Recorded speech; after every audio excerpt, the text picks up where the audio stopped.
My name is Raisa A Melendez Tardi.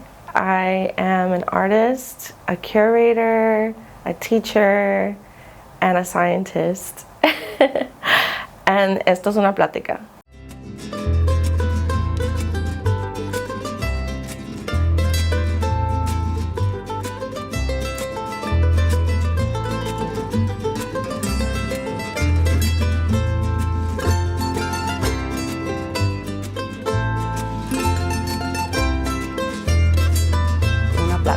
Una plática. Es una plática. Say plática. Una plática. Una Plática.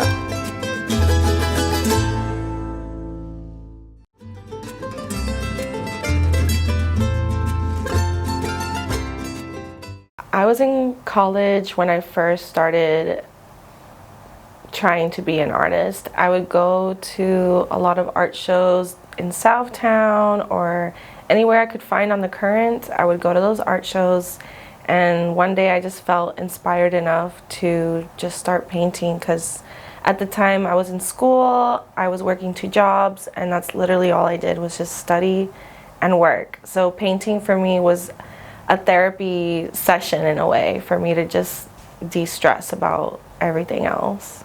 And it's been 6 years now, and it's been the best decision I've made in my life.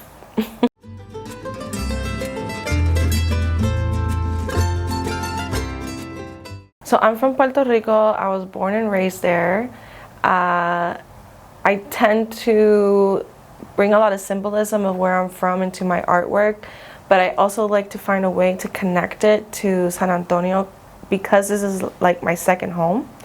And being a Hispanic community, I feel like I can find a lot of connections with the community, and I definitely feel lucky to have been here when I first started becoming an artist, because I feel like I was really given an opportunity here.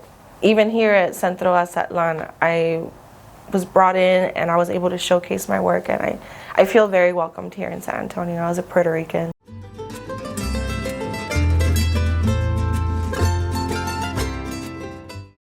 I think it's incredibly important for organizations like Centro Cultural Aztlan, because it could be a pivot point for any artist of any medium to be able to showcase in such a professional setting. And it's not just for a certain audience, it's for anybody in the community to come and be able to share whatever message the artist is trying to share with the community. And I'm really glad that you guys gave me that opportunity, because I feel like now I'm more integrated into my art community.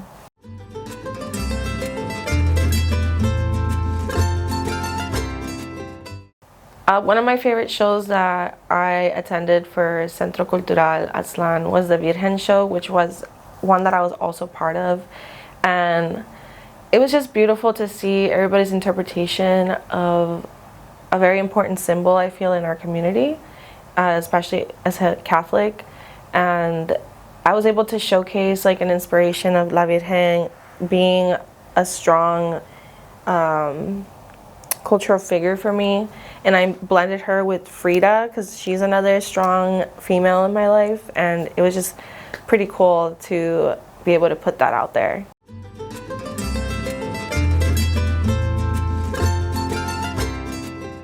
Being an artist, I think the proudest moments that I've had is when I've had younger artists approach me and basically tell me how much they love my stuff and how much it's inspired them.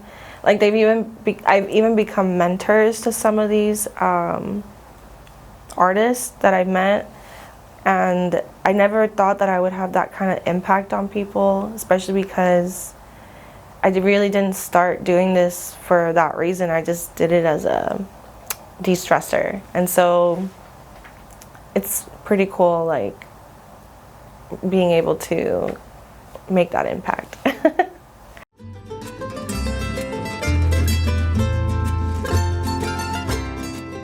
Yes, my hero definitely, I have to say, is Frida. I first learned about Frida when I was at UTSA in a Mexican American Studies class. I had no idea who Frida was, to be honest with you.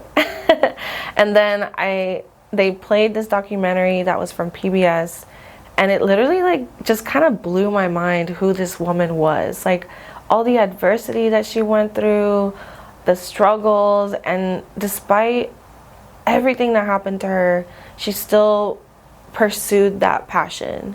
Even if she was bedridden, even when she was just sick to her bones, she stuck to it, and she put nothing but her heart out there. And I one day would like to create a piece of artwork like Frida, where I can put everything in me into it, because I haven't had that opportunity to do that yet.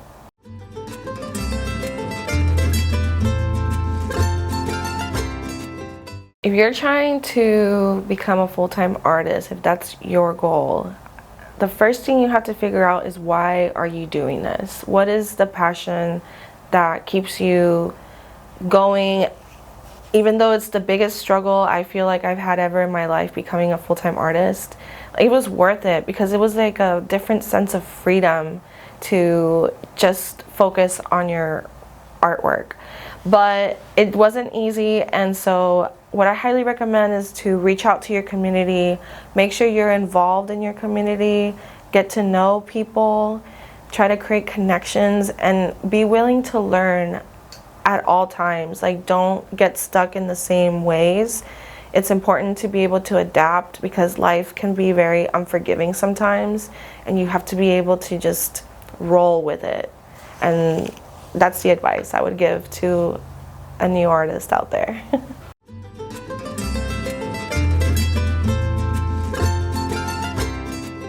So my newest artwork is called La Madre que me parió, and it's in honor of my mom. I created it for a show that I'm curating with Simone Martinez, The Nature of Us.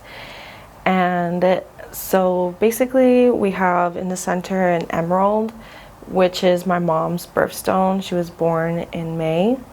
And so inside of the stone is kind of like a memory that I have of us when we were growing up and we had moved to the States. And each time we moved to a different house, which was a little bit too often, my mom always had a garden in the house. And I remember just always planting with her and like just touching the soil, going to buy the pretty flowers. It was something that was comfortable and reliable, and I'm just happy my mom did that. Around the gem is also some flowers that represent my mother, my grandma, and myself. And it's just a way to honor those memories that we hold on to, and hopefully passing on those memories to our future generations as well.